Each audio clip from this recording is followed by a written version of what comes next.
ازيكم؟ النهارده معانا ريفيو عن منتج جديد، او مش جديد، هو جديد عليا لان الشركه دي قديمه. شركه قها. شركه قها شركه طبعا مصريه، تمام. بتعمل منتجات ايه بقى؟ بتعمل صلصه، بتعمل عصاير، بتعمل مربى.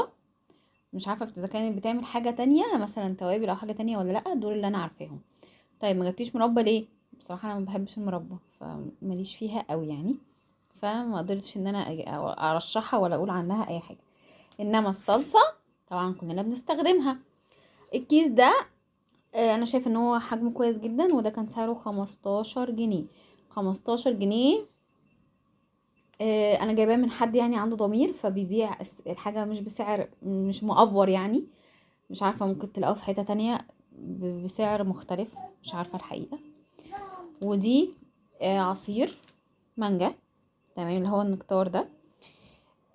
دي ازاز، ماشي. دي سعرها كان 13 جنيه من نفس المكان يعني، ماشي. طيب موجودين. يعني انا ما كنتش عارفه عنها حاجه، هو حد قال لي عليها، وبعدين شفت حد تاني بيتكلم ان الصلصه جودتها كويسه جدا، فجبت الحاجات اللي انا بستخدمها. فجبت صلصه، تمام، وجبت عصير. فهنجرب ونشوف المنتجات ايه الاخبار. بس ناس كتير بتشكر في الصلصه، فهنشوف. اول حاجه هنجرب العصير عشان رؤية مش صابره يعني، عماله تزن على العصير قوي. هنجرب العصير عشان خاطرها الاول. يلا بينا.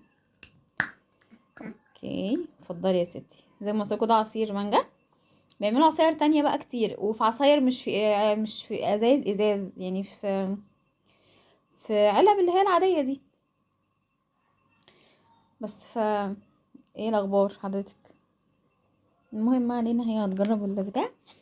وبصوا تعالوا احنا نتكلم عن بصي، هم كاتبين بوريه طماطم، وزنها 300 جرام. انا شايفه ان وزنها حلو جدا، او يعني الكيس كبير بمقارنه بسعره، فانا مبسوطه جدا. على حاجة. عارفة العصير طعمه ايه؟ مربى. مربى. بس هي مانجا حبة صغنونين. ماشي. طب انا هدوبها واقول لكم ايه الدنيا. ماشي. بصوا هو خفيف بصراحه، محتاج ان هو يتقل شويه. خفيف قوي. نفس طعم اللي عارفين، فاكرين ياهو؟ فاكرينه نفس الطعم، بس طبعا ياهو كان اتقل. بصوا هو حتى في الازازه خفيف. محتاجين نتقله شويه يا جماعه، نتقله شويه. طيب ده بالنسبه للعصير. الاهم بقى بالنسبه لي هي الصلصه. تعالوا نشوف الصلصه من جوه لونها عامل ازاي. وما عجبش رأيي. تعالوا نفتح الصلصه ونشوف ايه الاخبار. انا هشوف لونها ايه. صلصه يعني كل لونها ايه؟ لونها احمر يعني، كل لونها ايه.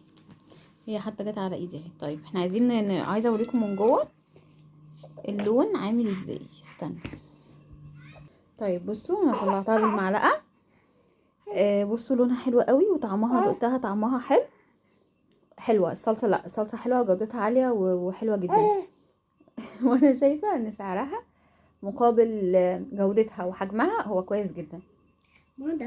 زي ما اتفقنا ان هي ممكن تكون سعرها في اماكن تانية غير المكان اللي انا جبت منه.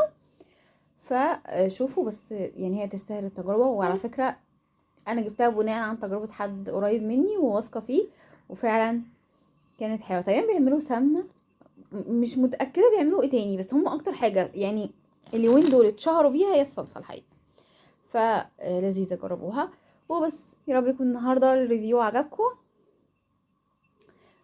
لو عجبكم الفيديو ده بليز اعملوا لايك وشير، وكمان اعملوا سبسكرايب لاول مره يشوفني. واشوفكم على خير الفيديو الجاي. باي باي.